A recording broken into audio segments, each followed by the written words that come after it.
Grupos a sanguíneos, raíz factor de RH. que un biólogo comenzó a transfundir a pacientes con sangre de animales y vio que se le moría tanto al animal como al humano. Entonces comenzó a analizar la razón del por qué, porque antes no se transfundía. En 1800 no se transfundía. Y se comenzaron a hacer estudios entre humanos y animales, primero perros, luego chanchos, y finalmente entre humanos. Comenzaron a analizar cuál era la razón por la que se morían tanto los animales como los humanos. Y es que en 1901, este señor, Lenstein, describió las reacciones de aglutinación que se producían en los hematíes, porque ya había microscopio, ya podían ver qué era lo que producía cuando juntaban dos tipos de sangre. Y esto a raíz de que en una mujer embarazada que dio a luz y el bebé se le murió, entonces decían, la señora no ha sido transfundida, ¿por qué el bebé se ha muerto? Entonces vieron que existían sobre los eritrocitos antígenos, que estos antígenos hacían que rechazara este tipo de sangre y lo hemolisara. Y a raíz de ahí, de eso, se generan los tres primeros grupos sanguíneos criados: el A, el O, el A, el B y el C, que después se lo renombró como grupo O. Y así nace el sistema AOB. Existen muchos sistemas de clasificación de los grupos sanguíneos. Estos son los más utilizables porque son más rápidamente reconocibles. Como vamos a ver más adelante. En 1939, Levin investigó la reacción hemolítica de una mujer transfundida con hematíes del marido. Después de que dio a luz a mi hijo muerto. Entonces, él quería averiguar cuál era la razón. Porque se morían los hematíes. Y pues han podido detectar en el plasma anticuerpos que producían aglutinación de los hematíes del marido. Y en un 80% eran compatibles con el grupo A, B, C en ese entonces. Después llegaría a la O. Y llegó a la conclusión de que existen anticuerpos que son independientes de otros que tiene la mujer, que sensibilizan durante el embarazo y que por eso este antígeno, que es heredado del padre, hace que la sangre de la madre lo reconozca o lo desconozca y lo elimine. Entonces, el sistema más importante después del A, B, O es el RH. Es exactamente lo mismo, es otro antígeno que proteínas producen los antígenos de superficie. ¿Quién pasa práctica conmigo? ¿Qué antígenos de superficie son los que generan los anticuerpos? ¿Qué proteínas generan antígenos?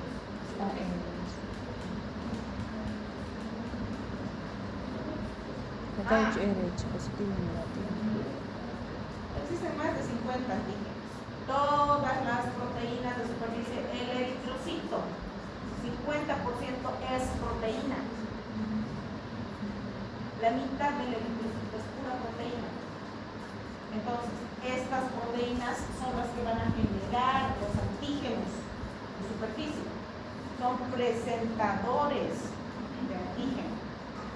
Y este sistema principalmente me va a hacer presencia de un antígeno específico que se llama RHD. Este RHD es el que le va a conferir el factor RH al eritrocito. Los que tienen el RH, es decir, los que tienen el antígeno carecen del antígeno son negativos. ¿Y cuál es la importancia? Eso. Que generan anticuerpos. Y depende del antígeno de presentación para denominar al grupo y darle el LDH. ¿Por qué? Por esto.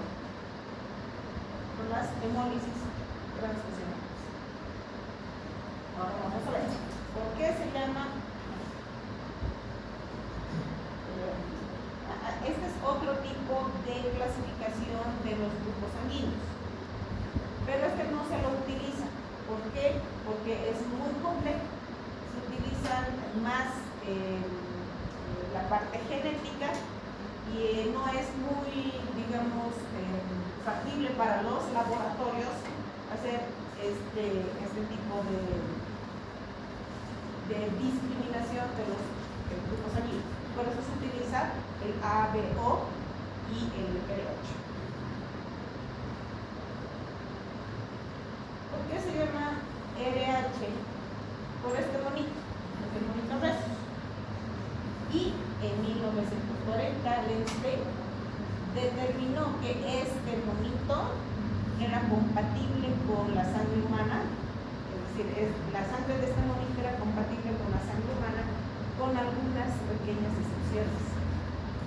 Y como era similar, entonces lo denominó LH. Luego se fueron descubriendo otros, como el sistema táfico. Es otra manera de determinar el grupo sanguíneo, pero es muy complejo hacer las reacciones en laboratorio.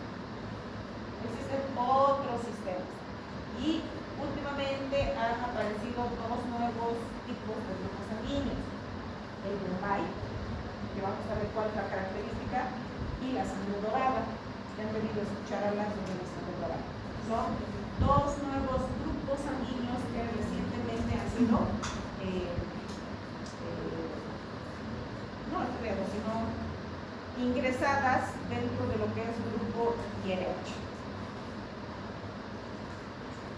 Entonces, aquí vamos a ver qué es lo que sucede con la presentación de los antígenos. Los antígenos están en la pared del eritrocito, la membrana del eritrocito. Estos antígenos de presentación son los que van a llamar a los anticuerpos. Estos, como Y. ¿Estos anticuerpos de dónde vienen?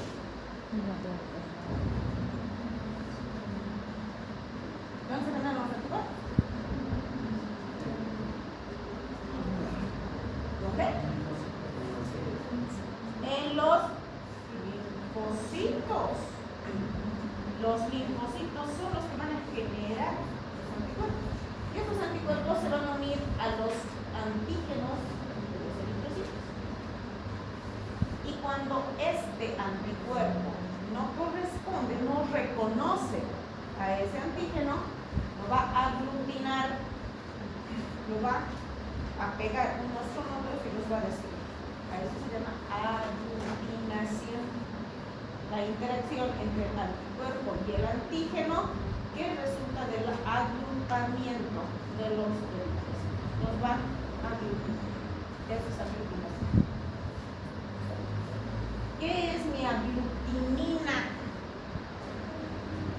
Bueno, aquí tenemos un anticuerpo que es mi aglutinina y mi antígeno que es mi aglutinógeno. Tienen que comenzar a manejar esos dos términos, porque su laboratorio así se los va a reportar. Entonces, todos los anticuerpos producen antiglutinina. Hay dos tipos. Una que lo hace en forma directa, cuando se une el receptor al anticuerpo, y otra indirecta que lo hace a través de una partícula soluble. Vamos a ver. Aquí tenemos la forma directa. Este es el anticuerpo y este es el eritrocito. El eritrocito que tiene en su membrana sus antígenos.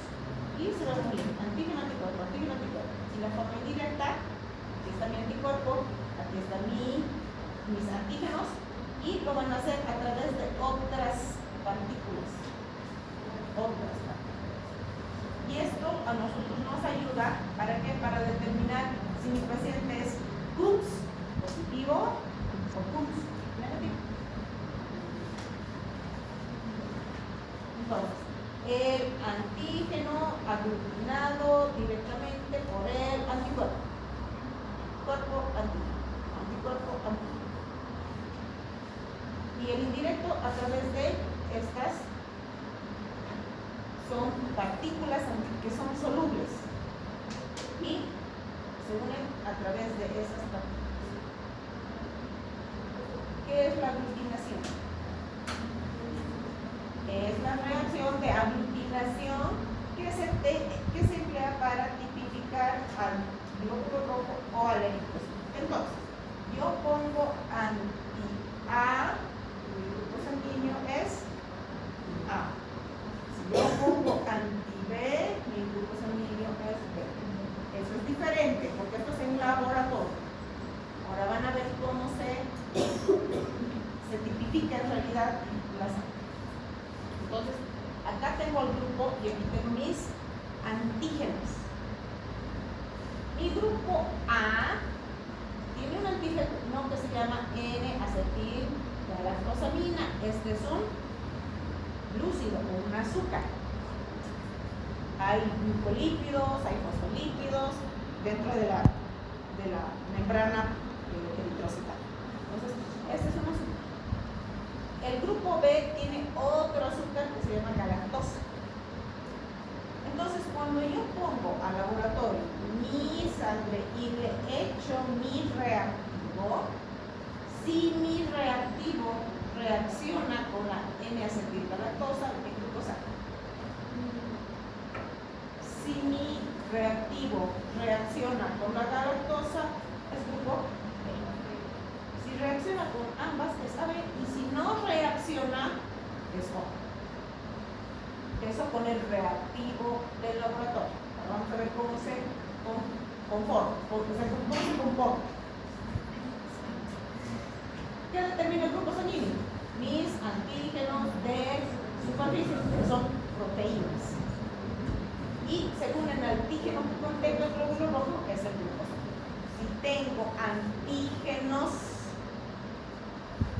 para el grupo A, ¿qué cosa será? N-acetilgalactosa.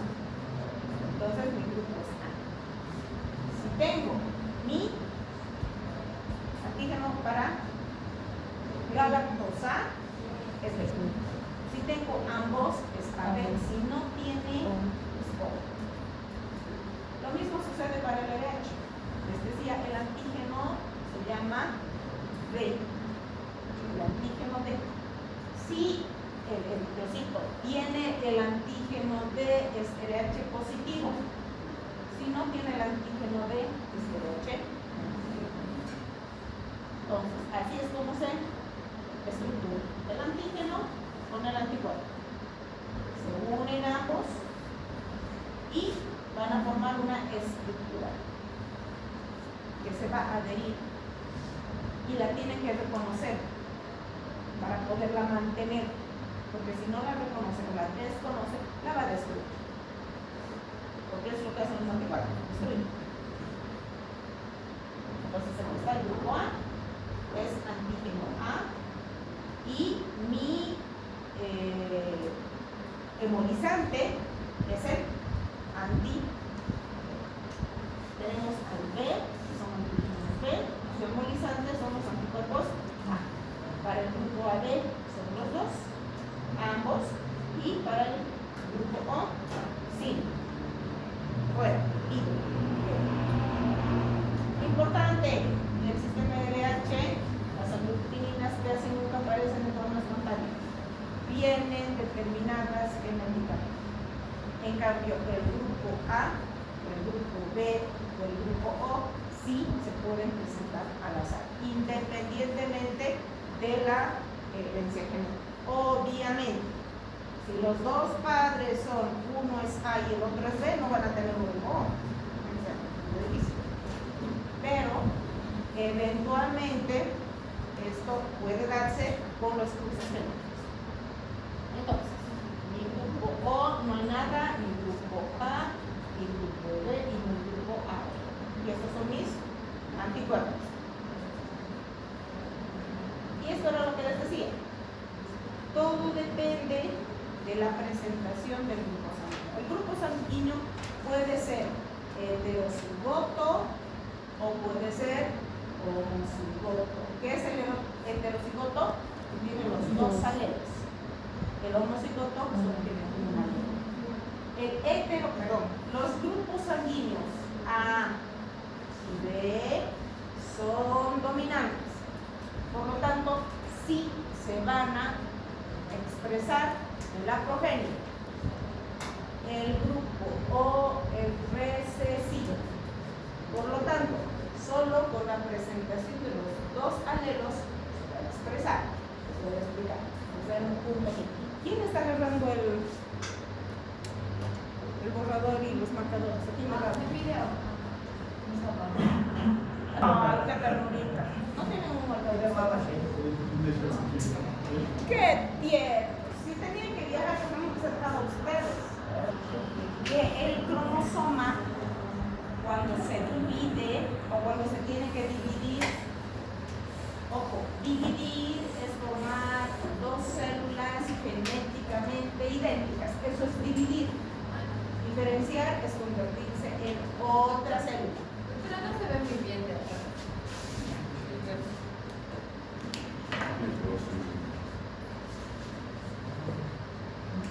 Entonces,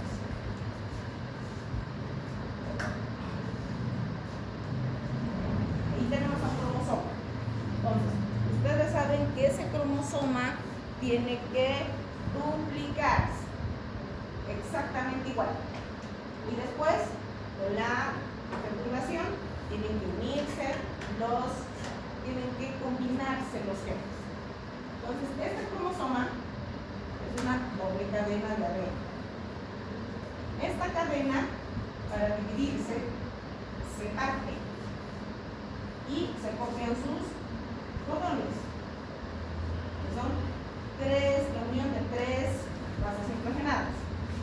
A esto se llama codón. Y su complementario es el anticodón. ¿Ok? Cuando tenemos nosotros un gen, que nos va a determinar el grupo y otro gen que nos va a determinar el pH. Esto es de uno de los progenitores. Lo mismo sucede con el otro progenitor. ¿Sí? Entonces, cuando estos progenitores se unen, forman el cigoto, estos genes se combinan. El grupo A es dominante. El grupo B es dominante. El grupo O es recesivo. Al ser dominante puede presentarse en heterocigosia. ¿Qué es la heterocigosia? Que puede estar con un alelo dominante y un alelo recesivo, porque son dos genes.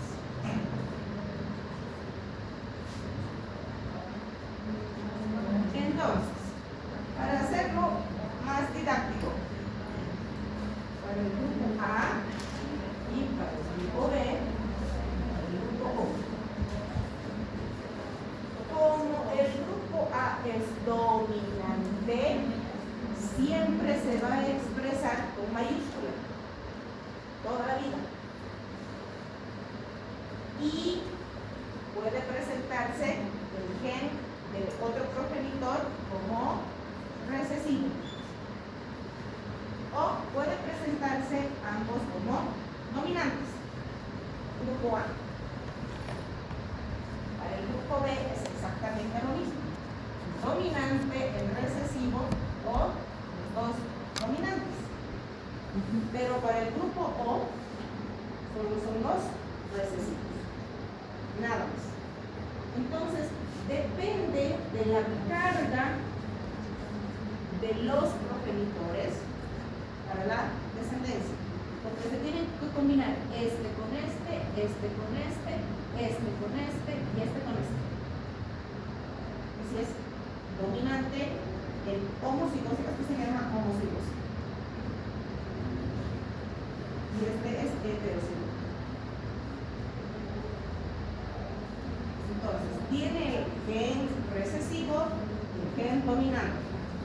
Como el A es dominante, el grupo va a ser A. Lo mismo sucede con el heterocigoto porque es más fácil todavía. En cambio, el grupo O solamente puede presentarse en homocigosis. Nada más. Ahora, si el grupo va a ser A, B, entonces tiene que tener ambos alelos. Dominante, dominante. A ver. ¿Quedó claro? No. Porque nos voy a hacer una interrogante del tamaño del curso. Vamos de nuevo.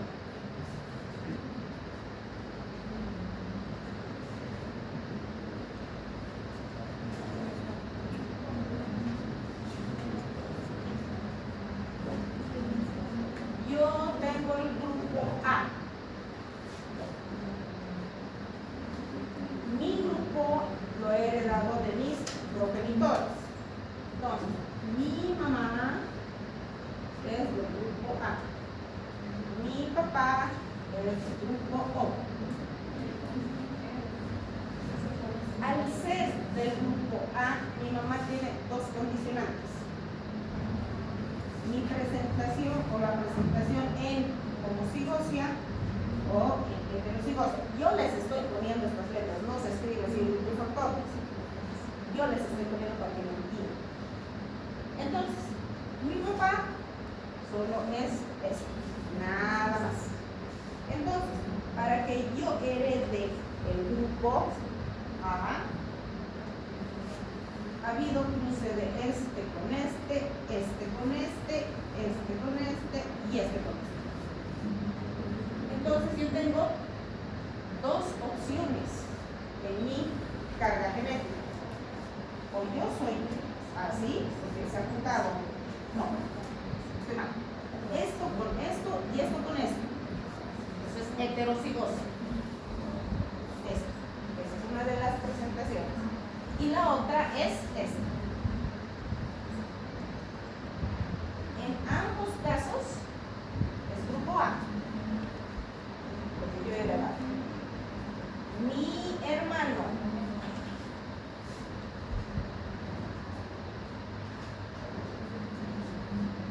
es también del grupo A. ¿Por qué? Porque el grupo A es dominante. Si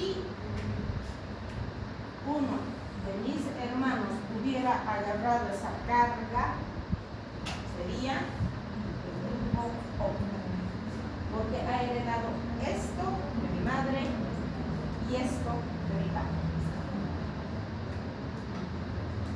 Depende del alelo que se herede en las progenies. Ahora vamos a ver cómo es eso. Lo mismo sucede con el grupo E.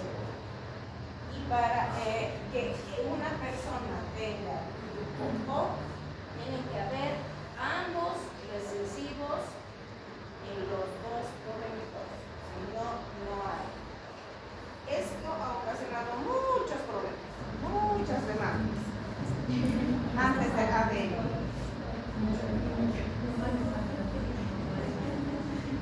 ¿Por qué?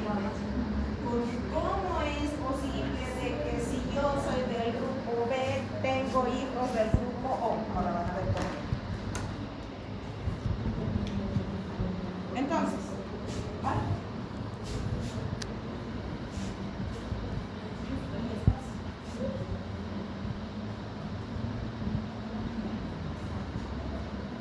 Entonces, aquí tenemos grupo B dominante, grupo A dominante. El 100% de la descendencia.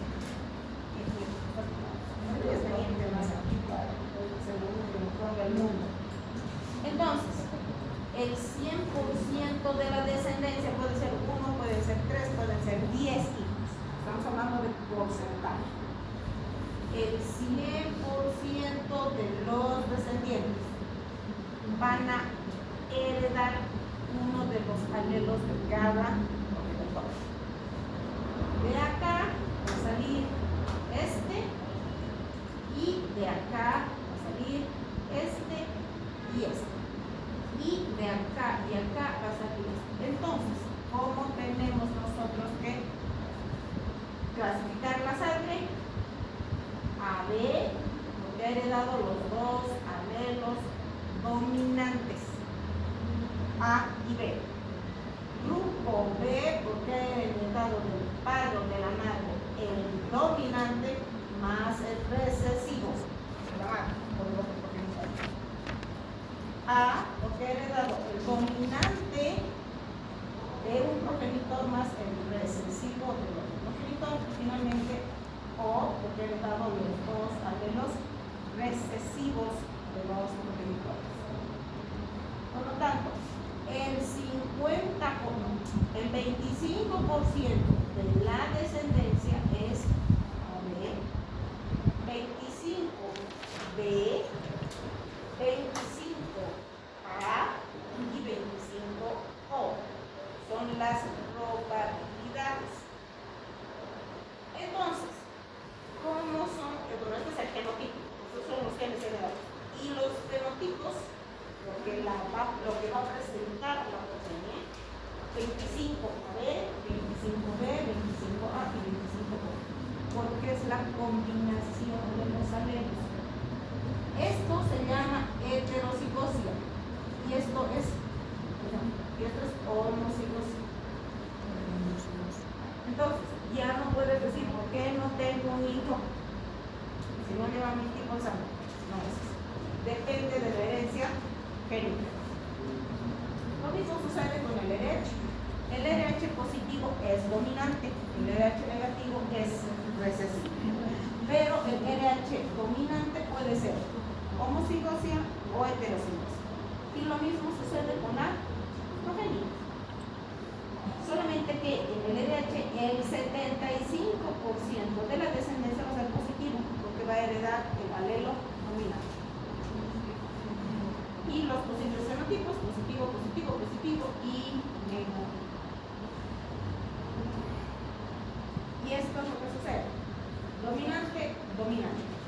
100% dominantes.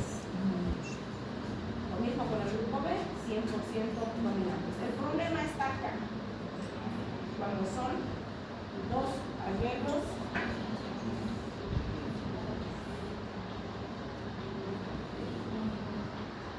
entonces, ¿qué es lo que vamos a tener nosotros? La unión de estos dos va a dar a la unión de estos dos va a dar a B, la unión de estos dos va a dar a B y la unión de estos dos va a dar B. Las probabilidades cambian. Todo depende de la carga de los progenitores. Y aquí todos tienen que ser cero. No hay donde perder. Si ambos son O, 0, es lo mismo. El 100% tiene que dar O. Porque si los dos son recesivos, no le pueden ayudar con las orejitas a nadie, ¿verdad? Si los dos progenitores son O, entonces tienen que ser O. No hay donde perderse. Entonces sacan dos dominantes homocigotos con heterocigotos. 50-50. Lo mismo acá. Dos heterocigotos con dos homocigotos con dos homocigotos. A ver, 100% a ver. ¿A dónde perdes? Entonces, esto va a ser a los del 100%, pero van a ser heterocigotos. Aquí, dos heterocigotos, un heterocigoto y un homocigoto, o el 50% va a ser O y el otro 50% va a ser el dominante, en este caso el grupo A. Entonces, todo depende de la herencia génica, del genotipo que se hereda, lo mismo sucede con el grupo y el RH. Con el RH es más fácil. Es un solo electro. El dominante es positivo, el recesivo es negativo. Solo dos alelos recesivos pueden hacer RH negativo. Y el problema es el RH negativo. El RH positivo no tiene ningún conflicto. Entonces, ¿cuál es la importancia de conocer los grupos? El factor es la terapia transfusional. Ahí radica la importancia. ¿Por qué? Porque la transfusión puede salvar vidas. Pero si analizan ustedes esta situación, es doble filo. Porque así como ustedes pueden salvar una vida, pueden acabar con esa vida. No importa la intención. Si ustedes quieren transfundir, ustedes tienen que estar seguros de que su receptor va a recibir la misma sangre del donador. Si no, estamos en serios problemas. Entonces, la hemoterapia garantiza el éxito de todas las transfusiones. Antes de toda transfusión es necesario determinar el grupo y el RH, tanto del donador como del receptor. Donde también nosotros aplicamos en forma importante esto de los grupos de RH en la obstetricia por el RH. El problema es el RH, no pasa. Entonces, para diagnosticar enfermedad hemolítica del recién nacido y optándose por medidas preventivas y curativas. Si yo tengo RH negativo, mi cuerpo va a generar anticuerpos contra el RH del producto de mi bebé y me lo va a matar. Estos. Y en la antropología, principalmente para estudiar poblaciones y determinar su intervención evolutiva. Encontraron una momia del año de la cachiporra. ¿De dónde vino la momia? ¿Cuáles son sus ancestros? Para eso es el RH. ¿No? Además de la distribución poblacional y de los diferentes antígenos, determinando su predominancia en el lugar de donde se está realizando. Entonces, estas son las compatibilidades sanguíneas, los que van a recibir y los que van a donar. Ustedes se fijan, los donadores están acá arriba y los receptores acá. Si analizamos solamente el grupo O, si se fijan, puedo donar a todo el mundo. Porque no va a tener antígenos de superficie. No podemos donar. En cambio, el grupo AB solo va a ser receptor.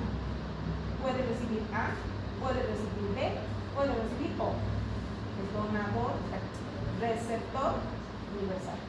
El grupo O es donador universal. El RH son menos. El RH solo puede recibir el RH que les corresponde. Si es negativo, no hay donde perder, solo es negativo. Pero si es positivo y yo no tengo un RH positivo, puedo darle el RH negativo.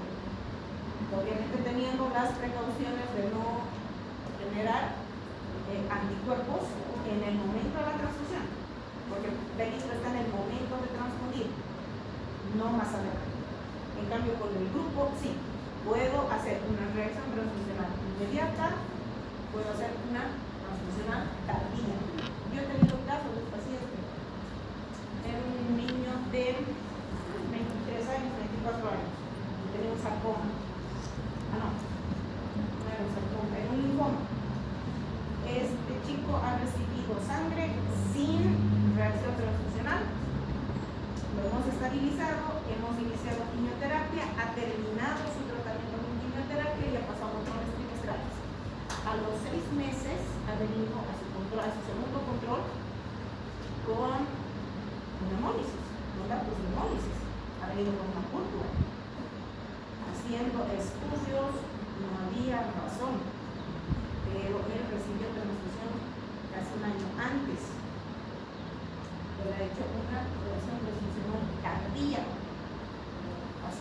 incluso después de haber concluido su tratamiento con él. Entonces, sí se puede producir una reacción tardía. Y esa es la razón por la compatibilidad. Antes no se hacía compatibilización. Decía, a ver, traigan del grupo A, listo, pongan 80 en el grupo A. Traigan del grupo, no se tomaba en cuenta el RH. Ahora nosotros tenemos que hacer estudios mucho más finitos para ver si los tejidos son compatibles, porque este es solo un antígeno. El eritrocito tiene N cantidad de receptores de superficie que puede generar reacciones, generar anticuerpos y producir hemólisis. Es importante para la eritroblastosis fetal. Lo que yo les decía, yo mamá tengo RH negativo, me caso con alguien que tiene RH positivo y las dos sangres se mezclan. ¿Qué pasa con mi cuerpo? No va a destruir el RH positivo, simplemente va a generar anticuerpos para que cuando mi producto tenga un RH distinto al mío, es decir, un RH positivo, genere esos anticuerpos y esos anticuerpos lo desconozcan y eliminen al producto. Y esto se ha hecho el estudio a raíz de mujeres que hacían abortos tras aborto. Y se llegó a la conclusión de que el RH negativo de la madre con el RH positivo del producto se generan anticuerpos y se destruyen los eritrocitos.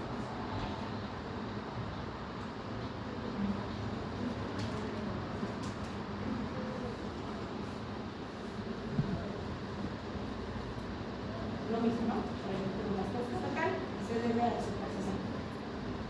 Las aglutininas van a generar aglutinógenos y me van a eliminar a mi producto, lo van a desconocer, van a pensar que es un tejido, una noxa del cuerpo y lo van a eliminar. La mujer embarazada de RH negativo es sensibilizada al estar expuesta a los glóbulos rojos RH positivo de la madre en el momento del parto. Esto sucede en el momento del parto, no es durante la gestación, porque durante la gestación las circulaciones son diferentes, son independientes, la circulación de la madre con la circulación del bebé.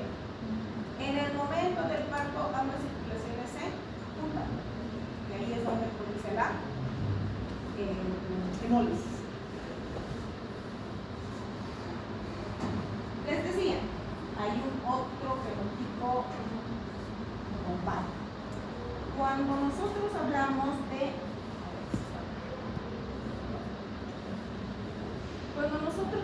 de grupos sanguíneos, sabemos que los grupos están determinados por azúcares específicos.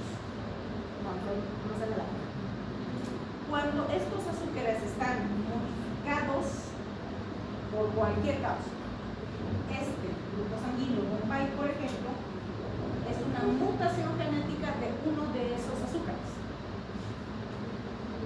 Entonces, cuando se presenta esta mutación genética, estas personas solo pueden recibir sangre de ese grupo sanguíneo, porque hemoliza el resto de los grupos. Entonces, este es un grupo muy reducido de personas que tienen este grupo. Y se lo ha denominado Bombay porque el Bombay en la India es donde se ha determinado, no se ha determinado, sino se han visto los primeros casos. Y son alrededor de 500 casos a nivel mundial de este grupo. 500 casos a nivel mundial, son tantos millones. Solo 500 casos tienen este grupo, producto de una mutación. Entonces, fenotipo, todo rasgo visible, lo que yo veo. ¿Qué es el fenotipo? El color de cabello, color de ojos, tamaño, si está gordito, si está flaquito, si está bonito, si está feito. Ese es el fenotipo. Y el genotipo es la carga genética. El fenotipo son los grupos sanguíneos que se producen a partir de los precursores o generadores denominados NH. Por eso les decía, esto de A, B, solamente para que ustedes me entiendan, en realidad es es el grupo sanguíneo, que actúan enzimas fijadoras de azúcares, determinando que le van a otorgar la especificidad antigénica al eritrocito, A, B, O. El gen H, al ser rasgo dominante, el individuo que la presente en heterocigosea va a tener el rasgo. Ahora, este rasgo no va a tener el fenotipo Bombay. Vamos a repetir esto. El gen dominante H, representa al grupo Bombay, que es un rasgo dominante. El individuo que presente heterocigosea dominante más recesivo no va a tener el fenotipo Bombay. Solamente va a ser en homocigosea dominante. Esa es la mutación, a diferencia de lo que hace el grupo A, el grupo B, el grupo O.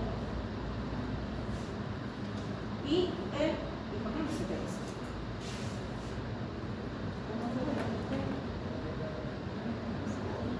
Entonces, el individuo con homocigosea para el rasgo va a ser el que va a presentar el grupo Bombay. Es una sangre muy poco frecuente, no presenta ningún antígeno en la membrana, ni anti-A ni anti-B. Es otro tipo de grupo con la mutación. No hay que confundir el fenotipo Bombay con el grupo sanguíneo O. Es otra cosa.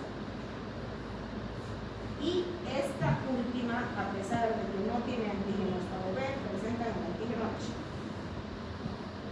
Es bien complicadito. Bien complicadito. Es por eso que cuando nosotros tenemos que transfundir una unidad de sangre, tenemos que estamos obligados a hacerle el estudio de histocompatibilidad. Porque para el grupo A o B no necesitan histocompatibilidad. Le ponen la gotita y determinan qué grupo sanguíneo es. Del anti-A y anti-B. Para transfundir hay que hacer todos los estudios de histocompatibilidad. Para no caer en esto. Oh, caramba, ¿qué pasó aquí? Pero si era del mismo grupo. Para receber este sangue, só recebe dele. Solo recibe sangre Bombay. No A, no B, no O. Para donar. Puede donar, no hay ningún problema, pero no puede recibir. Y la sangre dorada no puede ni donar ni recibir. Lo vamos a ver más adelante con la sangre dorada. Y se llama Bombay por esto, ¿no? En Bombay, en la India, es donde se han encontrado los portadores. Individuos con fenotipo Bombay pueden donar sangre a cualquier miembro del AOBC, pero no pueden recibir de ningún miembro del sistema ABO, solo los que tienen el fenotipo Bombay.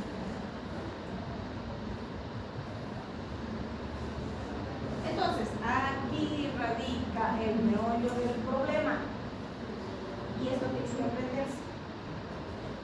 Para el grupo A, esta es la disposición de los glúcidos, de los azúcares, donde este azúcar es la N-acetil-galactosamina, la que le va a determinar el grupo. En segundo lugar va a estar una galactosa. En tercer lugar va a estar una acetilglucosamina y finalmente va a estar otra galactosa. Pero en su cadena, este azúcar que se llama fructosa va a estar en esa posición. Ahí, la N-acetilgalactosa, la galactosa, la fructosa. N-acetilgalactosa y otra fructosa. Para el grupo B, si se fijan, la fructosa, la N-acetilglucosamina va a estar reemplazada por otra galactosa. Ya no es la N-acetilglucosamina, es una galactosa. Entonces es galactosa, la N-acetilglucosamina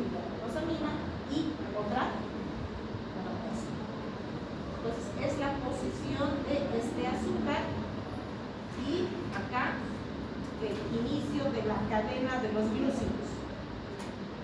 Para el grupo O tenemos a la galactosa, a la fructosa, a la N-acetilgalactosamina y a la galactosa.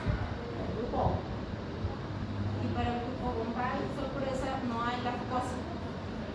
Esa es la mutación genética, no hay esta azúcar. Al no haber este azúcar, ustedes le transfunden cualquiera de estos y no van liquidados.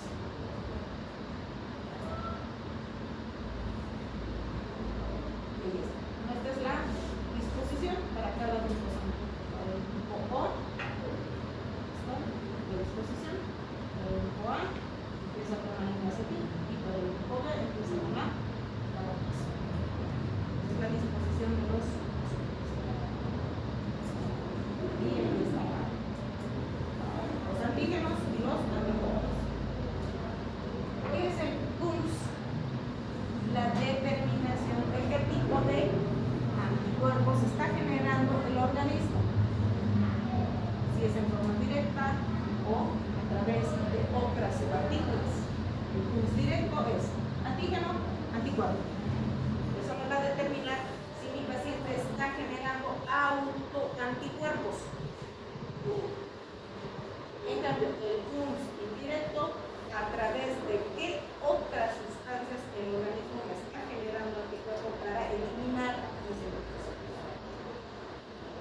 Y esto a mí me determina si mi propio organismo está liquidando a mis propios enemigos. Entonces, si yo tengo CUMS directo positivo, doy corticoide y corto la producción de anticuerpos.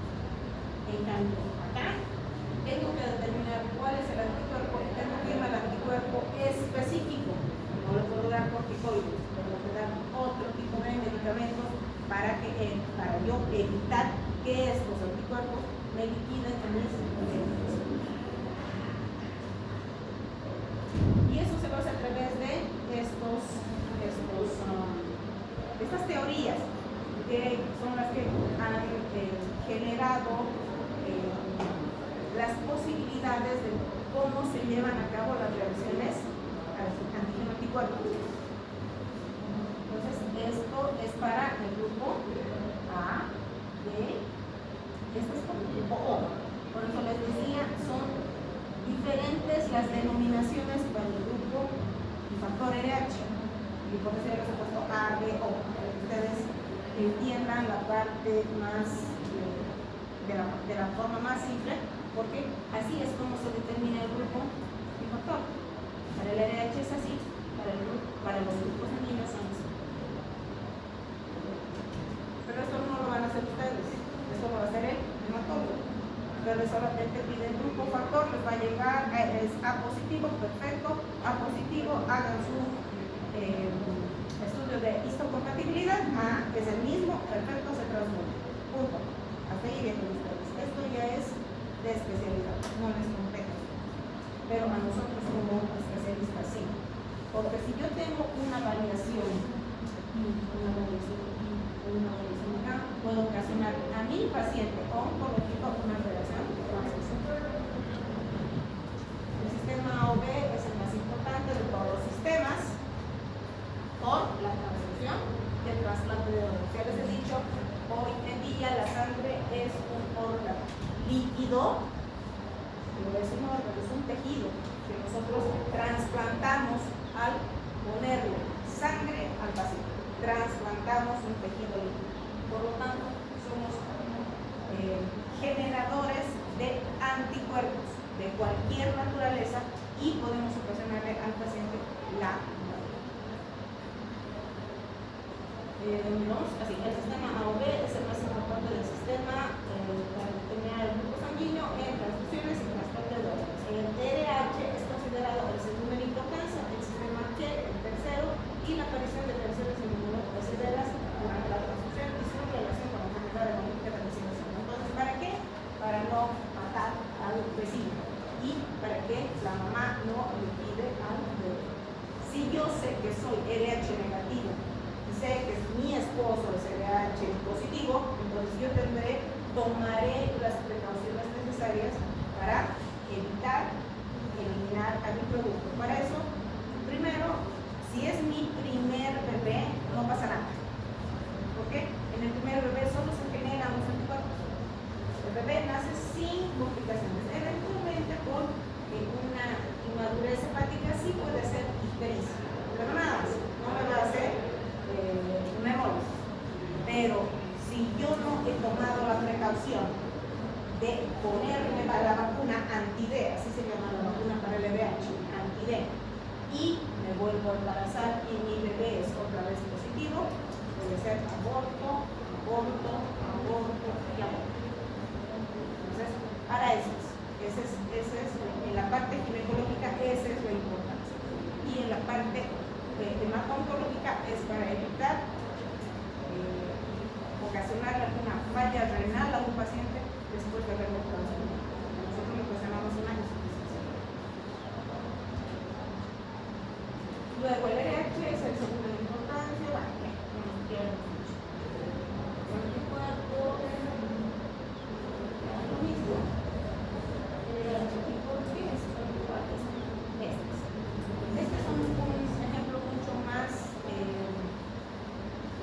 didáctico para que ustedes puedan ver la disposición de los grupos sanguíneos. Estas son las sustancias protectoras, los sanguíneos.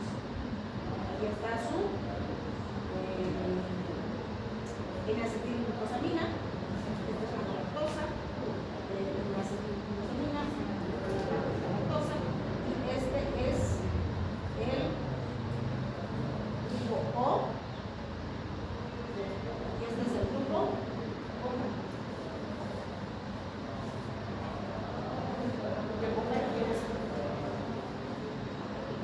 Entonces está más didáctico. Y aquí están los receptores de superficie, los que me van a generar los distintos grupos. Hay otros grupos, como el herpes, por ejemplo, el hielo, el gluten, el hielo.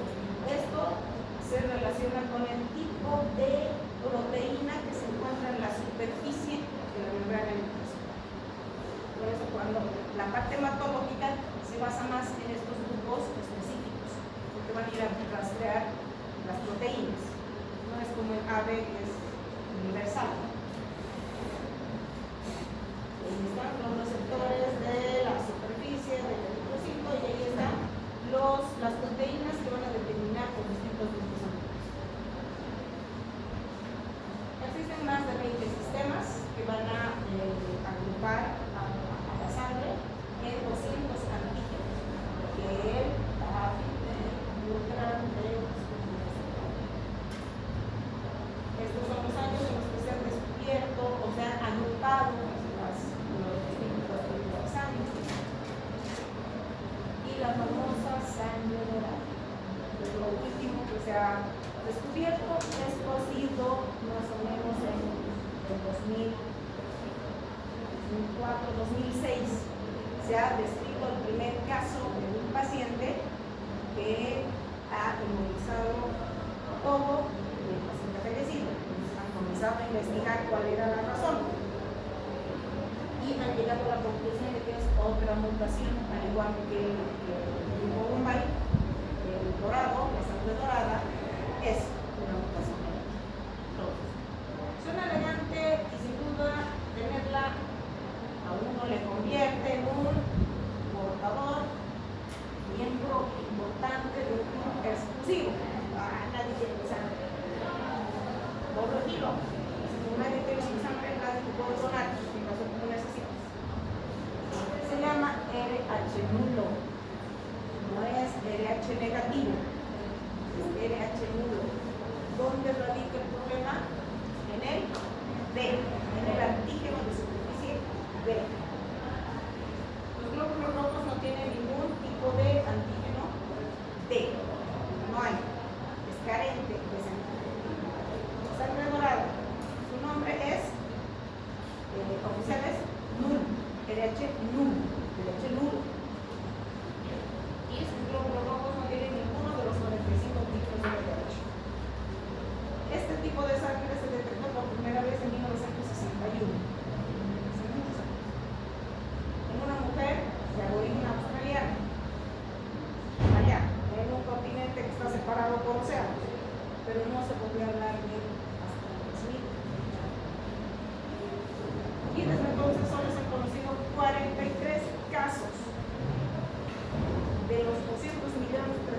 millones de almas que utilizamos el planeta, son 43 tienen el RH negativo. Mentira, son 56. Son 56, no son 43, son 56. El RH negativo, todo el mundo. Se adquiere de manera hereditaria. ¿Por qué? Nosotros adquirimos de los progenitores la mutación. Ambos padres deben ser portadores, que es un gen recesivo. El RH nulo puede ser un tesoro y un riesgo latente. Un tesoro porque nadie tiene tu sangre y la muerte porque nadie te cuenta con nadie en caso de que tengas un accidente. Una parte es una sangre universal. A todo el mundo le puede dar. Todos ustedes pueden recibir sangre, pero el de la sangre no puede recibir cualquier persona de tipo de sangre está dentro del sistema RH o RH, aunque solo puede administrarse en casos muy específicos, teniendo una alta capacidad de sacar los claro. Lo ideal es que me transponga RH negativo por RH positivo, si es que soy yo, pero si no hay, tendremos la sangre dorada, no hay problema. Es casi imposible conseguir la sangre dorada. Imposible. ¿Cómo van a encontrar a los 43 cristianos que están con esa sangre? De tantos millones. Entonces, esa es la razón por la que nosotros tenemos que hacer los estudios de discapacidad. La mutación de este gen da lugar al síndrome del RH nulo, que empieza con una anemia leve. De igual manera, para obtener este tipo de sangre, ambos padres deben tener el RH nulo. La diferencia del RH negativo con el RH nulo es que el RH negativo no tiene el gen que codifica la proteína. En cambio, el nulo, no hay ninguna proteína que codifique ese gen. Esa es la diferencia. Existen como 56 personas, yo he visto en algún lado, no me acuerdo dónde, son 56 personas en el mundo que tienen el RH negativo. Ahí vamos a esta parte. Entonces, preguntas, dudas. Es un poquito complicado sobre los grupos y factor. Se nos ha hecho lo más didáctico posible porque es aprender los genes. Lo que sí tienen que aprender es a que ustedes piden grupo, factor y RH y ese paciente se tiene que transfundir. Ustedes tienen la obligación de pedir estudios de histocompatibilidad. Ese es el meollo del módulo. ¿Para qué? Para lo siguiente.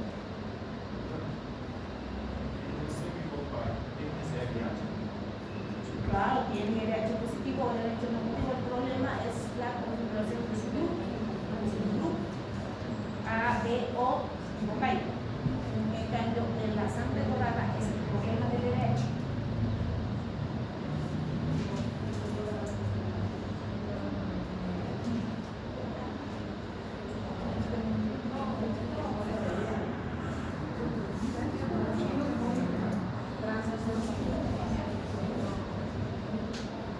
Transfusión sanguínea, trasplante de tejido líquido, eso tiene que quedar aquí.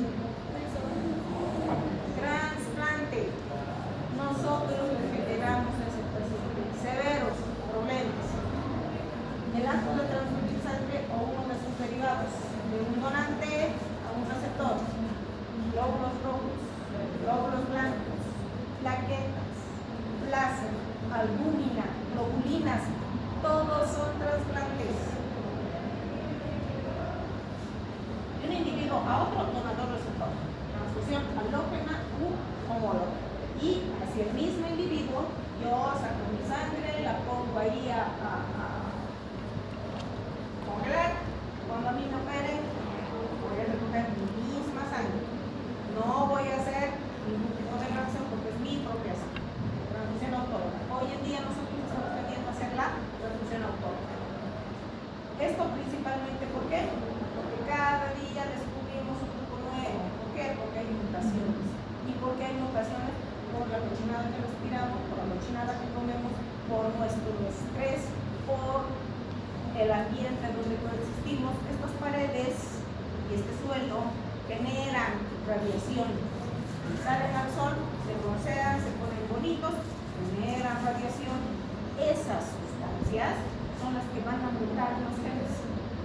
Entonces estamos sujetos a mutaciones frecuentes. Solo Dios sabe qué cosa vamos a encontrar con lo del COVID de aquí a unos años. Ya están aumentando los casos de tumores hepáticos. Entonces no sabemos lo que va a suceder.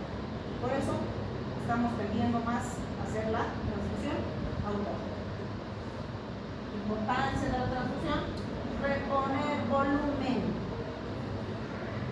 para salvarle la vida, no para estabilizar su hemoglobina. Así no existen las cosas.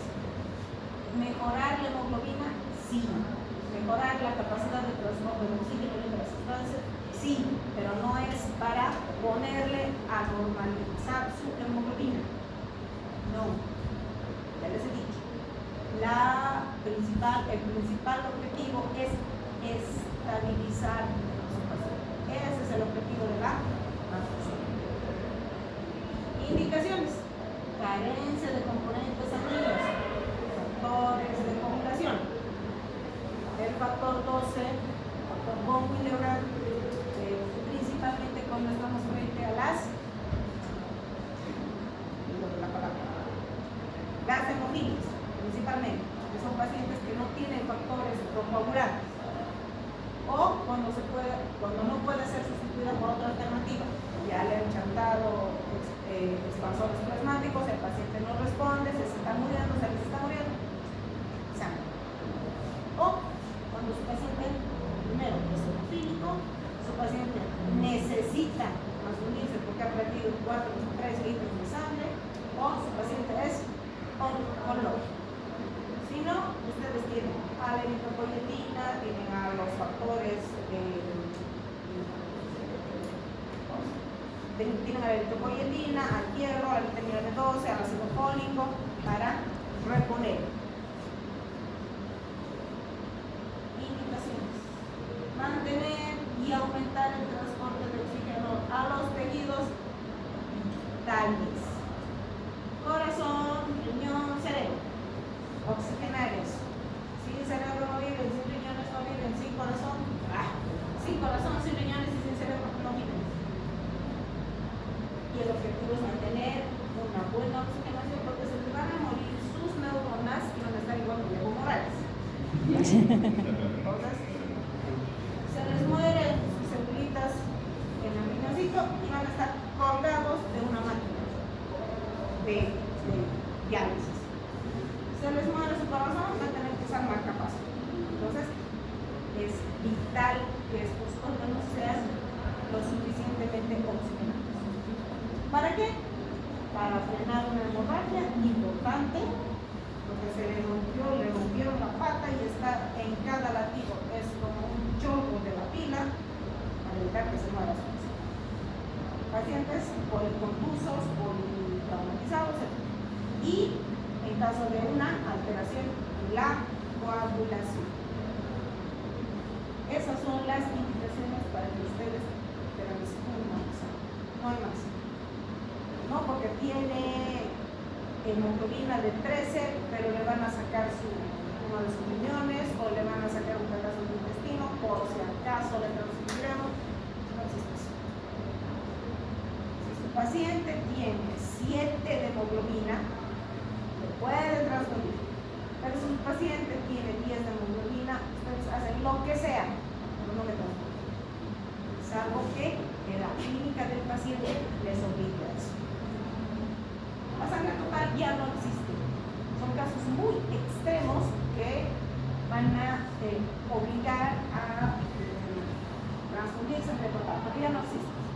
Estamos hablando de que es la sangre total que puede salvar la vida de un humano, o podría salvar la vida de un humano, ahora puede salvar la vida de 6, la misma unidad, porque ya se sacan los componentes. Única indicación: reemplazo sanguíneo de una hemorragia masiva, una hemorragia digestiva alta, o ruptura de las venas esofágicas, o un paciente que ya ha tenido estallido de su una de sus vísceras, o se haya desgarrado su aorta. No transfundir. Que tenga una inestabilidad hemodinámica y que exceda la tercera parte del volumen sanguíneo. Ha perdido 3 litros. Órgano sangre. Uso racional de la sangre, sus componentes. Esto es protocolo. Aquí en la China y en la Cochinchina. Todos nos ajustamos a los protocolos de transfusión. Solo después de una valoración profunda, riesgo-beneficio de transfundir. Si yo pongo al paciente, mi paciente tiene una hemoglobina de 100, está tranquilo, no tiene ninguna clínica, pero lo tengo que someter a una cirugía. Perfecto. Si mi beneficio supera mi riesgo, se transfunde. Si no, entramos a cirugía y vemos si sangra. Si sangra, le transfundimos.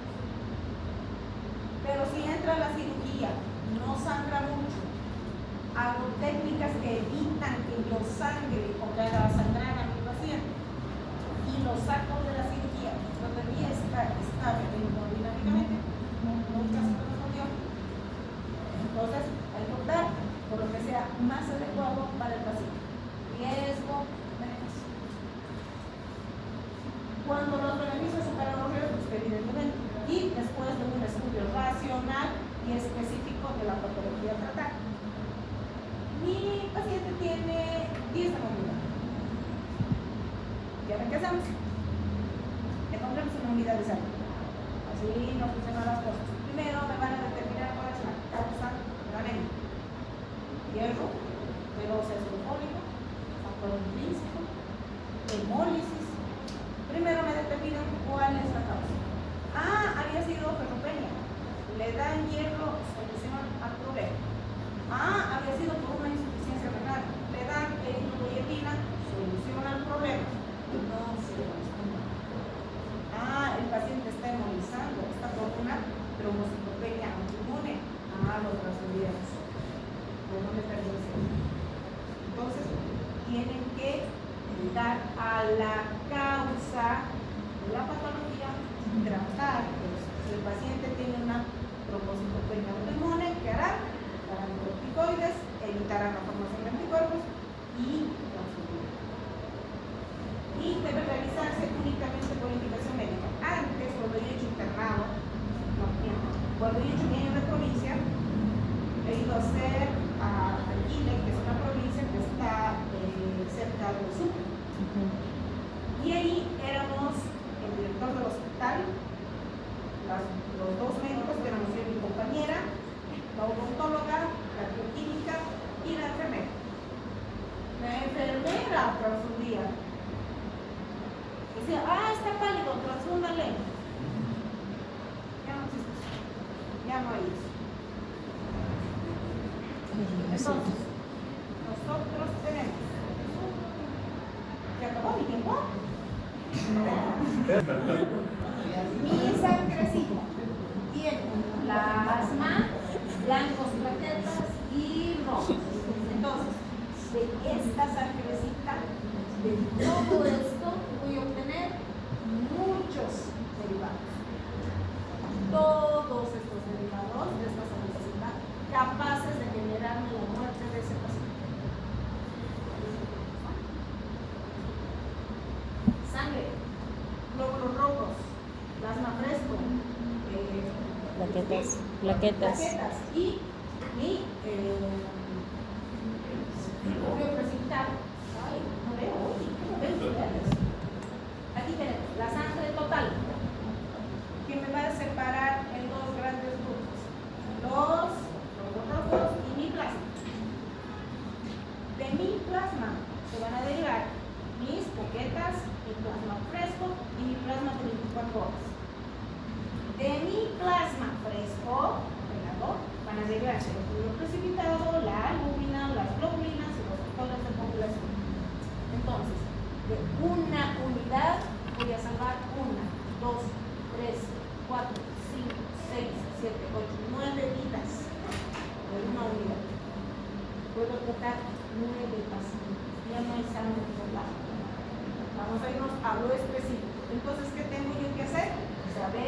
cuál es mi patología de base para saber cuál de todos estos voy a transfundir.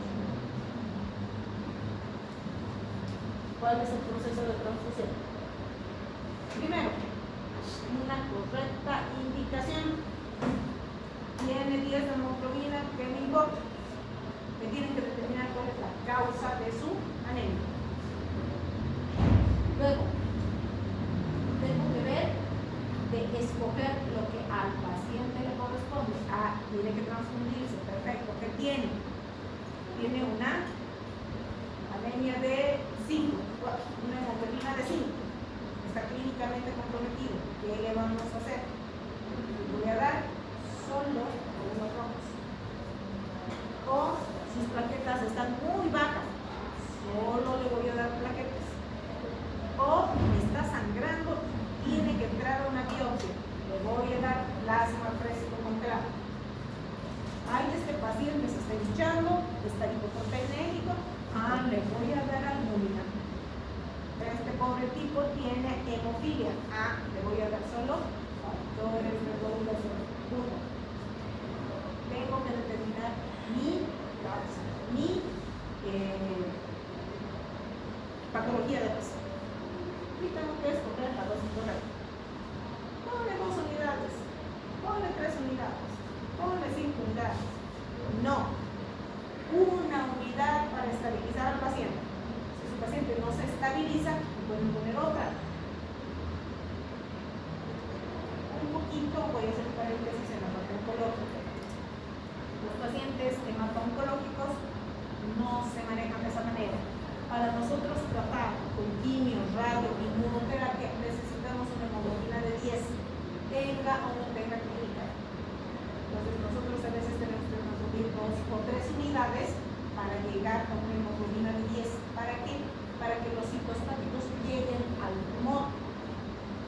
Si nosotros le aplicamos un citostático a un paciente que tiene una hemoglobina de 6, una hemoglobina de 5, los citostáticos no van a llegar al tumor, no me van a tratar el tumor y mi paciente se va a complicar, porque va a aumentar la toxicidad de los medicamentos sin generarles un beneficio terapéutico. Oncología sale un poco de la regla, pero para un paciente que no tenga patología oncológica, 7 gramos de cilitro es el límite que les va a permitir ustedes transfundir o no. Por encima de 7 no se transfunde, salvo que tenga clínica. Por debajo de 7 sí se puede transfundir una unidad, 2 o 3, dependiendo de la magnitud de su patología. Entonces tiene que dar. Entonces, ¿cuál es el procedimiento? Primero tengo mi unidad y tengo que hacer primar mi consentimiento. ¿Por qué tengo que hacer primar el consentimiento? Llega el paciente y lo que nos ha sucedido en el hospital, llega el paciente producto de un accidente automovilístico, sangra por todo lado y tiene ruptura de víscera hueca, tiene que entrar de emergencia, transfúndanle, listo, se le transfunde, entra a la cirugía, lo operan, lo sacan, vienen los familiares, mormón. Su religión no le permite recibir profesión sanitaria. Escándalo, juicio a los ¿por qué no? Teníamos el consentimiento firmado. Nadie pidió permiso. Ahora todos los protocolos. Lo primero que tienen que hacer es firmar su consentimiento. Tienen que explicarle algo así. Sabe señora, sabe señor, le vamos a pasar una unidad de sangre por esto, y se va a beneficiar de esto, de aquello. Si su paciente dice no, se va a morir, no importa. También nos ha sucedido en el hospital. Un paciente chiquito, tenía 16 años este chiquito, que ha hecho una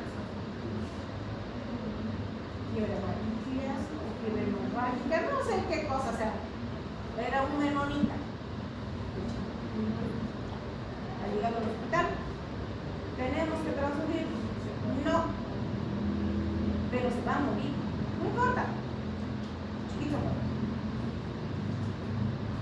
Entonces, van a tropezarse en la vida con ese tipo de cosas. Consentimiento informal. Luego, van a hacer la solicitud de la transfusión. 2 unidades, 5 unidades, 15 unidades. Los rojos, plaquetas, plasma fresco, lo que ustedes necesitan. Fijándose qué es lo que ustedes necesitan para transfusión. Luego, la toma de muestra para los estudios pre-transfusionales. No es grupo y factor. Listo, para resultar. Tienen que hacer todos los estudios de histocompatibilidad. Y finalmente, la administración del componente. Con consecuencia van a identificar al receptor. Fulanito está en la cama 5. Vienen con la sangre, cama 5, ni los miran a los chales, le echan la unidad.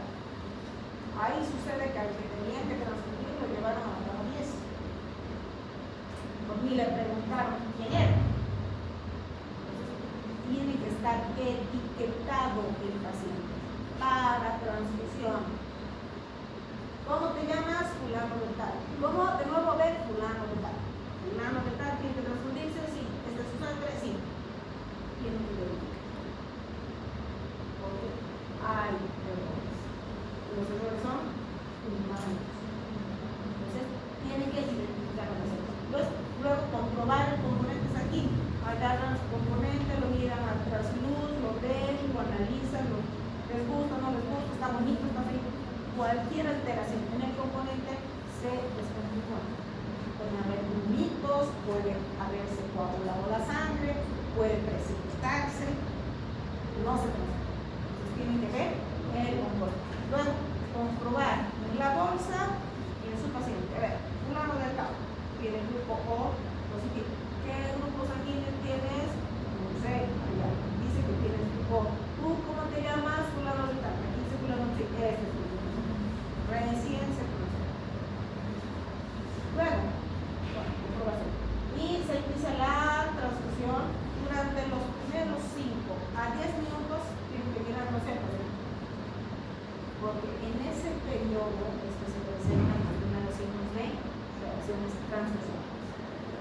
Fiebre, escalofríos, hace que esté incómodo, les va a decir lo de la espalda, comienza a estirar, está sumamente diurético en los primeros 15 minutos. Tienen que tomar signos vitales, temperatura, frecuencia cardíaca, frecuencia respiratoria, los 15 minutos. No pasa nada, perfecto. Cada 15 minutos tienen que controlar signos vitales. Hasta que su paciente termine su transfusión. Termina su transfusión. Si su paciente está hospitalizado, qué maravilla, hay que controlarlo 24 horas. Si su paciente, eso era antes. Antes nosotros hacíamos transfusiones ambulatorias, ahora ya no. Las transfusiones ambulatorias solo las hace el banco de salud. Las transfusiones nosotros tenemos que hacerlas en hospital para controlar 24 horas las reacciones en ese paciente. Finalmente, tenemos que ver si mi paciente ha hecho una reacción, mi hoja de efectos adversos y obviamente mi hemovigilancia. ¿Para qué? Si mi paciente ha hecho fiebres, fríos o me ha hecho una hemólisis, yo tengo que buscar la causa. Tengo que ver, primero, si mi paciente tenía algo de base que no ha ocasionado los síntomas. No tenía nada de base. Perfecto. Tengo que ver cómo se le ha administrado la sangre. Le han puesto correctamente su vía, han colocado correctamente los componentes. Por ejemplo, me han descongelado el plasma, porque tiene que estar descongelado y estar a temperatura ambiente. Y las plaquetas tienen que estar en constante movimiento. Si no, las plaquetas van a hacer una agregación. Entonces tienen que estar, han movido los internos, las plaquetitas durante su transfusión, generalmente se transfunden entre 5 y 10 unidades. Ahí tiene que estar el interno. Durante la transfusión de las 5 a 10 unidades. El interno estaba ahí, el interno ha hecho eso. mi enfermera no me ha hecho caer los derivados, los insumos. Todo eso tengo que hacer. ¿Se ha trasladado de forma adecuada en un momento? No, vea. El interno me dice, doctora, el paciente ha hecho reacción respiratoria. ¿Y por qué? No sé. ¿Y a quién le pregunto? Vamos a piso. El paciente tenía, ha hecho un pico febril, ha hecho un rash cutáneo, se le ha descontinuado su transfusión sanguínea, han agarrado la bolsa y me la han tirado a la basura. ¿Cómo voy a hacer un análisis de lo que ha sucedido con este paciente? Se me han tirado el tacho de la basura su sangre. Yo tengo que hacer un rastreo hasta el momento que el banco de sangre me ha liberado la sangre. Por ahí el problema ha sido la liberación de la sangre. Que el paciente, que la bolsa ha tenido una contaminación, la bolsita se haya pinchado, se haya contaminado de alguna manera, no se ha mantenido en una cadena de frío. Pero la sangre tiene que estar fría para transfundirse. Me la han hecho calentar demasiado, me la han precipitado. Yo tengo que hacer todo ese rastreo. Si me tiran a la basura, ¿qué voy a hacer?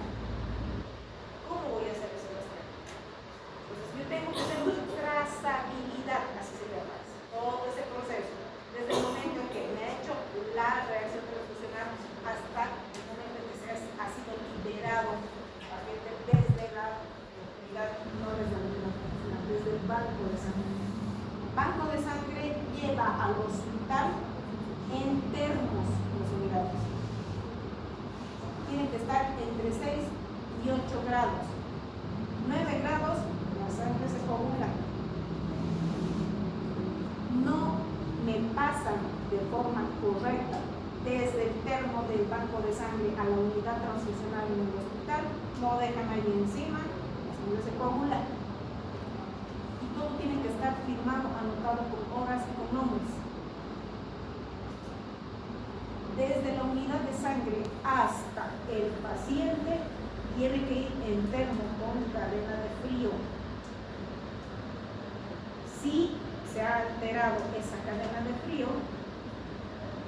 reacción transfusional, la colocación de la guía es diferente a la guía convencional, que es de los sueros, tiene que ir en otra mano, solamente tiene que ir en una mano la transfusión sanguínea. Ya de 2 días y me lo chantan. ¿Cómo voy a hacer trazabilidad? No tengo que hacer trazabilidad. Entonces, todo está protocolizado. Y yo tengo que seguir los protocolos de forma rigurosa. Hasta hace unos 5 años, todo el mundo hacía lo que se les daba la pinche gana. Ahora no.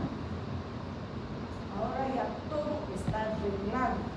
Tenemos infogramas donde dice, a ver, ¿qué pasa con el paciente que tiene que ser transfundido? Tiene que tener estas características, y si tiene que transfundirse, tiene que tener estas características. ¿Qué va a hacer la enfermera? Va a hacer esto. ¿Qué va a hacer el médico? Va a hacer esto. ¿Qué va a hacer el intero? Va a hacer esto. Hace reacción transfusional, se inicia su protocolo de reacción transfusional y se hace trazabilidad. Eso se llama hemovigilancia. Eso es lo que tenemos. El fotograma para la secuencia médica de la transfusión sanguínea. Entonces, primero tengo que evaluar a mi paciente.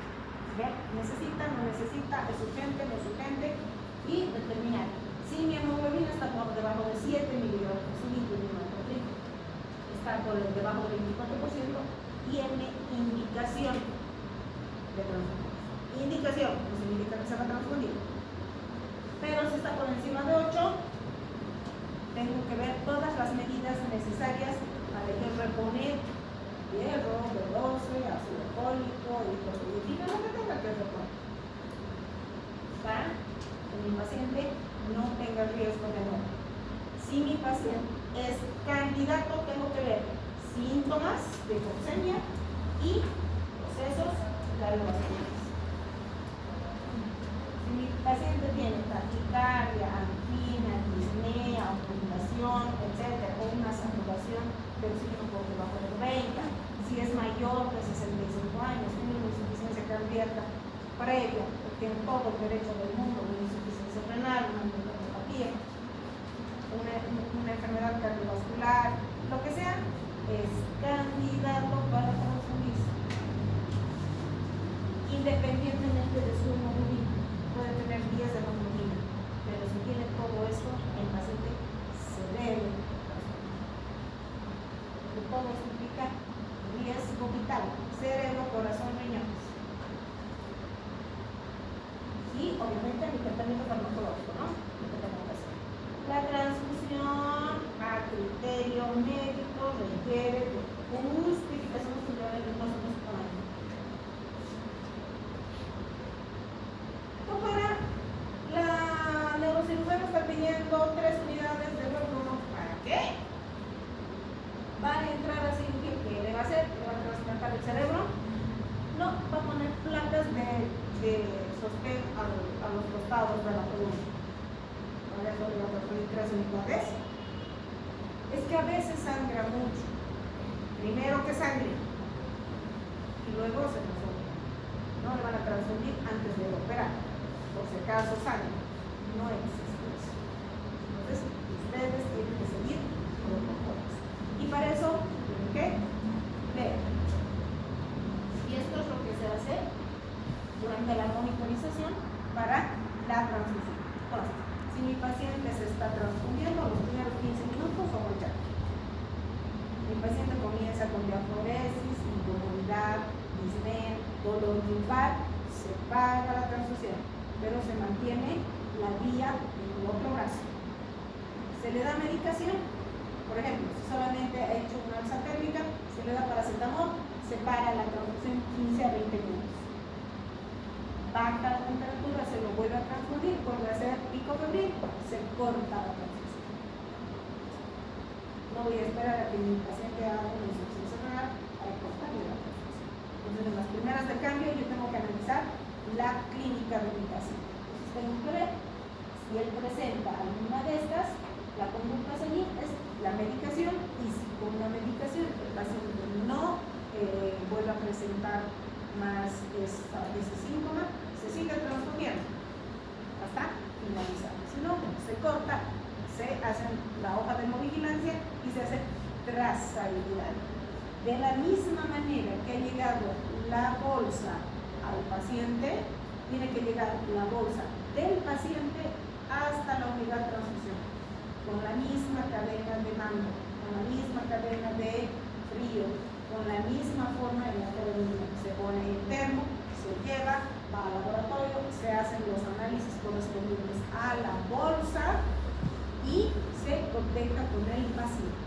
Porque el paciente hay que tomar la muestra de sangre, hay que tomar la muestra de orina. En la muestra de sangre yo voy a ver hemoglobinuria y en mis bilirrubinas, evidentemente, porque voy a hacer una hemólisis.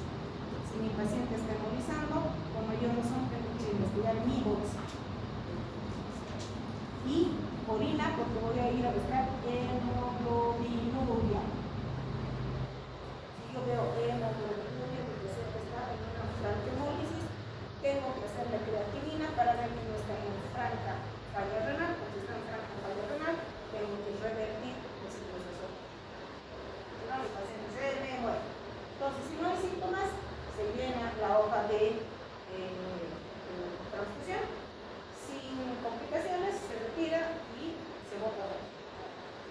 Pero si el paciente hace una reacción, se pone en marcha la reacción transfusional. Ahí está, todo lo que tienen que hacer el médico, la enfermera y la unidad transfusional. Eso se llama hemovigilancia. Hay que llenar papeles, papeles, papeles, papeles. Pero todos esos papeles me van a hacer rastrear hasta el banco de sangre el problema. Y les voy a decir que esto es real, porque le ha sucedido a mi hermana.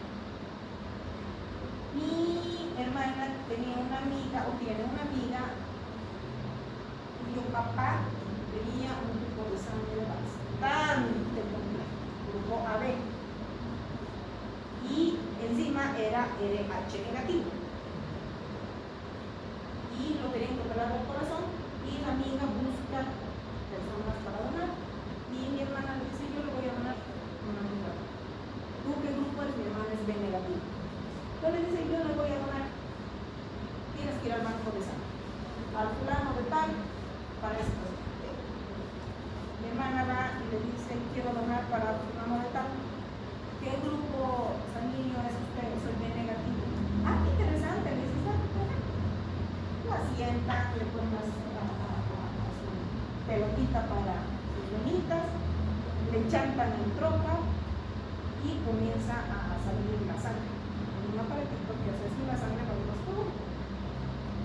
Y él estaba ya, era casi más de la mitad de la bolsa. Y me da la vuelta por curioso, yo no sé por qué, me he dado la vuelta de la bolsa. Y en la bolsa decía B positivo. Y mi hermana le dice, oh, a ver, venga, le dice a la del banco de sangre. Mi sangre no es B positivo, es B negativo. No, señora, ha salido, es B negativo. Vaya a fijarse. Le vuelven a hacer la toma de muestra. Ah, había sido B negativo. Entonces, los errores comienzan por el banco de sangre. Yo tengo que encontrar a ese personaje que se ha equivocado desde mi paciente, desde trazabilidad hasta el banco de sangre. Por eso tengo que tener mucho cuidado en esto de la transfusión sanguínea. Ahora yo he visto cualquier papel, me hacen una hemólisis y se me mueren. Entonces hay que hacerlo, es importante. Los grupos de sangre, y para eso primero yo tengo que, antes de considerar la posibilidad de transfundir, tengo que hacer todos los estudios pertinentes a esa bolsa de sangre. Antes no se hacían los estudios HIV, Chagas, hepatitis, ahora tenemos a Zika, chikungunya y no sé qué otro bicho raro más que ha aparecido en los últimos 10 meses, creo, con el famoso dengue. Todos esos bichos se transmiten, todas esas enfermedades se transmiten a través de la sangre. Entonces, antes no se hacían esos estudios. A mi tía que ha entrado por una peritonitis, por un estallido de su embarazo ectópico, le han contagiado Chagas. Ahora ya no hay estudios, se hacen los estudios previos a la sangre. Entonces, cuando nosotros donamos una unidad, a esa unidad tienen que hacer esos estudios. HIV, sífilis, Chagas, chikungunya, todo. Cuando el paciente, entre comillas, compra la unidad, paga en realidad los estudios, no paga la unidad. La unidad es gratuita. La unidad no se la cobra. Se cobran los estudios, todas esas pruebas que se le hacen a esa bolsa para que no se le transfunda ninguna patología al paciente. Porque yo he visto que han confundido, dicen, los mismos pacientes dicen, pero si la transfusión es gratuita, ¿por qué me están cobrando 500 por ese caso? La transfusión es muy grande. Pero no es la transfusión, no es la unidad. Están pagando por los laboratorios que se le hacen a esa. Y eso es lo que nosotros tenemos que pedir.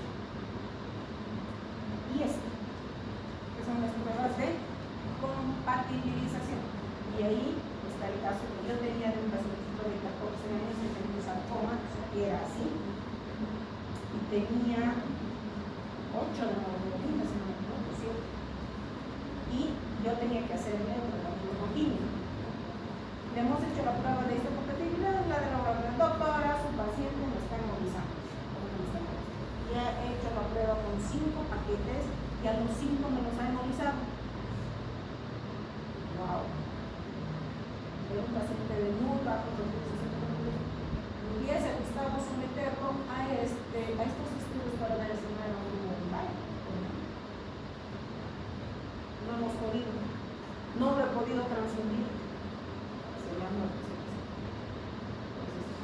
existen estos riesgos, estos altibajos que tenemos con nosotros. Entonces, Listo, ahí están los grupos, sus donantes y sus receptores. ¿Qué es una reacción transfusional? Ay, otra vez. Es una propaganda. ¿Qué es una reacción transfusional? O transfusional. Es todo accidente o incidente que se asocia a esa transfusión. Y la magnitud de aparición y el tiempo son variables. Puede ser una simple alza térmica, como hacerme una hemólisis fulminante o hacerme una hepatitis fulminante.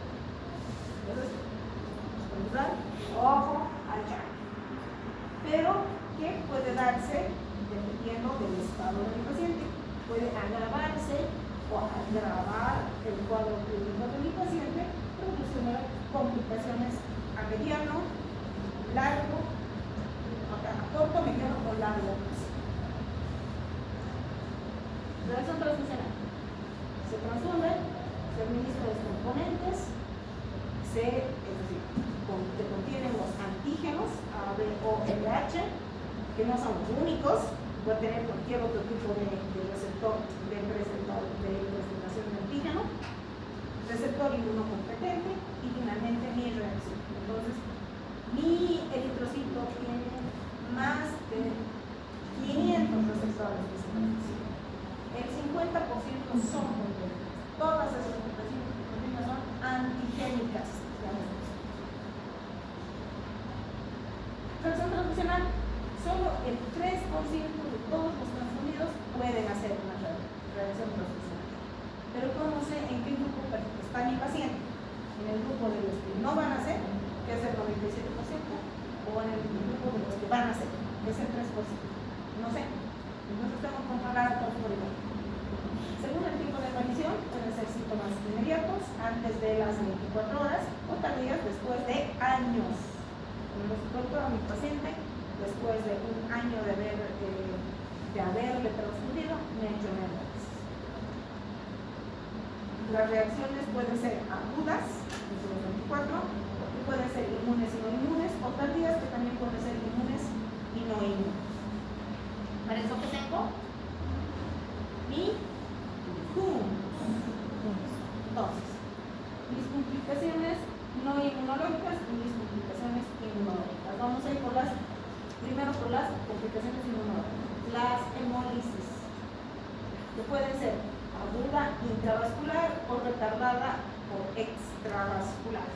Habíamos dicho que en la intravascular voy a encontrar hemoglobinuria. Y en la extravascular, ¿qué voy a encontrar? Ictericia. Entonces ya tengo dos parámetros que tengo que tener en cuenta. Si mi paciente está con petequias, con hematomas, tengo que analizar cuál es la causa. Y voy a pedirle una orina. Y voy a buscar hemoglobinuria. Hemoglobinuria es intravascular. En cambio, cuando son pacientes ictéricos, ya sé que es extravascular. Esa es la diferencia. Las no hemolíticas, una previa sensibilización. Ahí vamos con el LDH, que es el que más problemas nos ocasiona. Puede ser una púrpura trombocitopénica, porque usualmente me están rompiendo los rojos, me están rompiendo plaquetas también. Enfermedad de líquido contra el huésped, esto es muy raro, pero sí cuando se presenta es bastante severo. Y la inmunosupresión. ¿Por qué? Porque yo, para cortar este problema que es líquido contra el huésped, tengo que dar grandes cantidades de cortisol. Voy a ocasionar inmunosupresión. En cambio, los no inmunológicos generalmente son infecciosos, bacterianos, fúngicos, virales.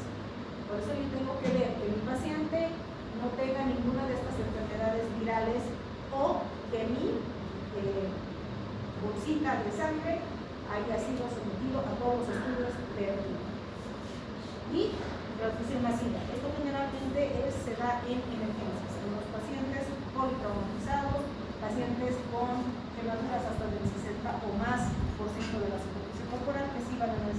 transfusión sanguínea masiva.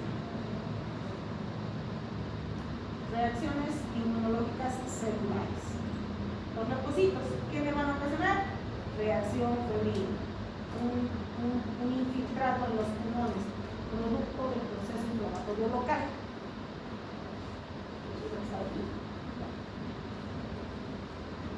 Ahí. Fíjense, este es el pulmón pretransfusional y este es el pulmón posttransfusional. Proceso inflamatorio intersticial. Esto se llama TRAI o TRAI. Entonces, mis leucocitos, inflamación pulmonar. Mis plaquetas, púrpura, petequias, hematomas. Las proteínas plasmáticas, shock anafiláctico, urticaria, que puede ir desde un rash hasta un Steven Johnson. Otros, enfermedad del injerto total hueso. Entonces ahí están los leucocitos, reacción hemolítica. Los blancos o leucocitos, reacción febril, las plaquetas púrpuras y las proteínas plasmáticas, todo lo que es reacción de anafilaxia. Rash, shock anafiláctico y Steven Johnson.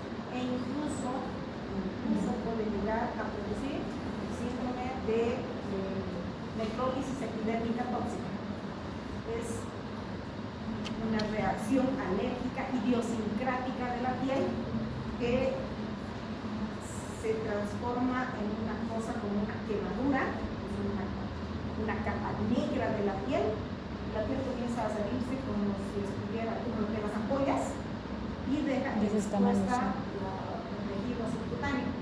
Eso es así que el proceso de el paciente se muere. De ahí nadie lo sabe. Entonces ahí está. El síndrome de TRAI, contrario, que es un depósito inflamatorio intersticial, se llena de moco el intersticio pulmonar, el paciente comienza con su disnea, comienza a toser, y si no nos damos cuenta, el paciente se nos muere. Puede ocasionar una septicemia, una embolia gaseosa, o se puede transfundir a través de enfermedades a través de la sangre, ¿no? O una sobrecarga de líquido y de hierro. Si usted debe luchar a un paciente en hierro cuando no debe transfundir, le van a ocasionar una hemocitosis. Ese es el proceso a través del cual se forman los anticuerpos. Los anticuerpos se pegan a los antígenos y esto va a producir una oxidatización. Van a pegarse los eritrocitos unos con otros, van a romperme el eritrocito, va a venir mi macrófago y se lo va a comer.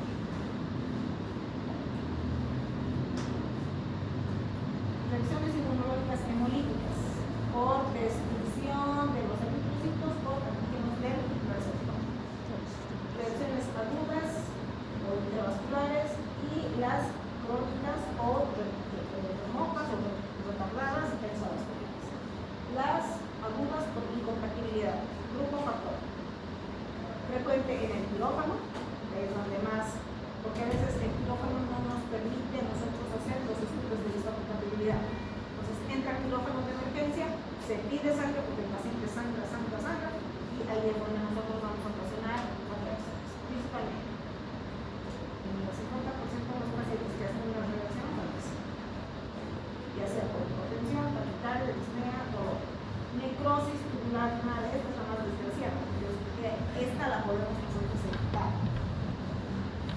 ¿No? Una hemoglobinuria y un celular líquido. El tratamiento es suspensión de la transfusión, líquidos endovenosos, mannitol y dopamina para evitar que mi paciente se muera.